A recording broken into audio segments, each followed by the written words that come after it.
Welcome to another biblically based look into today's news from Christian Voice New Zealand. Now here's Mike Bain. Hi, I'm Mike Bain from Christian Voice New Zealand. You know, the politicians have dubbed the last 2 years as unprecedented times, and you know what? I've got to agree. Never in the history of this country have we ever seen a country run by the most deceitful and dishonest leadership you could ever imagine. You know, interesting reading the media news sites over the weekend how commentators, journalists and anyone else who has an opinion is now turning against the narrative that we, the thinking people, have had to listen to over the past 2 years. Now we can start to see the end of the COVID mandates and separation of people. So how confident can you be in seeing the release of power and control that the government has had over the past 2 years? What really was the pandemic about? Now we can look back. I can honestly say it wasn't about health, it wasn't about science, it was a dress rehearsal for ultimate control.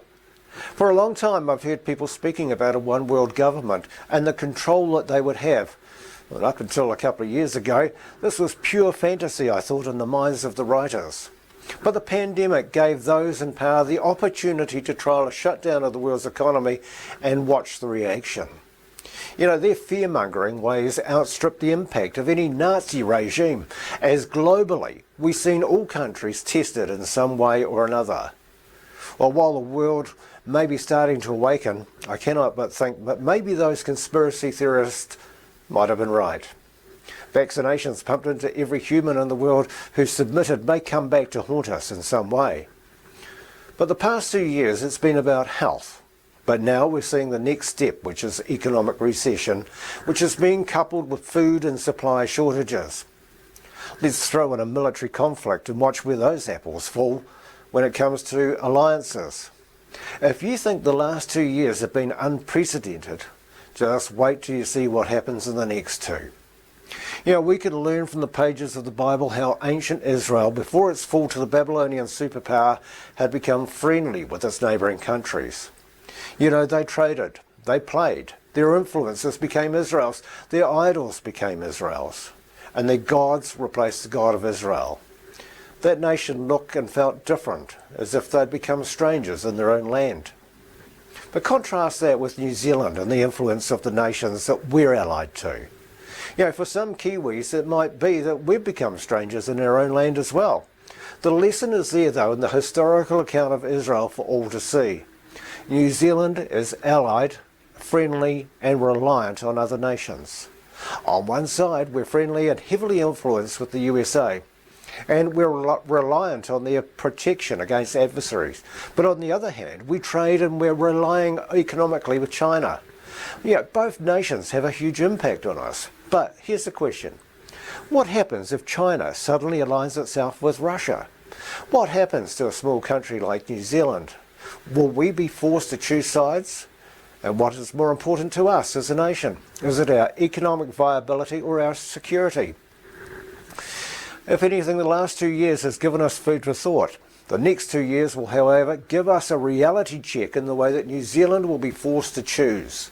The founding father of the European Union, Paul Henry Spack, noted that nations are ready to give the kingdoms of the world to any one man who will offer us a solution to the world's problems. Control, manipulation, deceit, lies. We're living in some very unprecedented times in which I believe has been contrived by the governments, or if you believe it, those who pull the strings of our leaders. They're locked, loaded and primed for the man the Bible calls the Antichrist. Now friends, we all have decisions to make. It's about the choice of the leader for the world. But to be frank, if you're concerned about your family's future, you need to choose which road you're going to go down.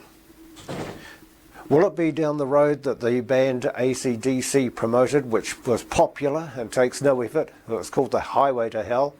Or are you willing to be joining those who are willing to make that effort that Led Zeppelin mentioned, the Stairway to Heaven? Or if you like a biblical one, Jesus said that we would enter through the narrow gate. For wide is the gate and broad is the road that leads to destruction, but many enter through it. But small is the gate and narrow the road that leads to life, and only a few find it, Matthew 7. So I urge you, take the time, make an informed decision today. Grab onto what I know and believe. Grab a copy of the Bible. Grab the opportunity to find out from whom and where your salvation will come from. Israel, was captured by the Babylonians, and during that time, it wasn't great for them. If you think a couple of months of lockdown was hard, then think about how much control a one world government can impose on your life and your future. Psalm 119 says, God's word is a lamp for my feet, a light on my path. Before this world becomes too dark, embrace His word. Before the world finds it can't get up. Thank you for watching. Help us to spread this message by sharing it within your own network. If you want to see more messages like this one, simply hit the subscribe button. For more information about our work, or if you're moved to donate the price of a cup of coffee, jump online to our website, christianvoicenewzealand.com.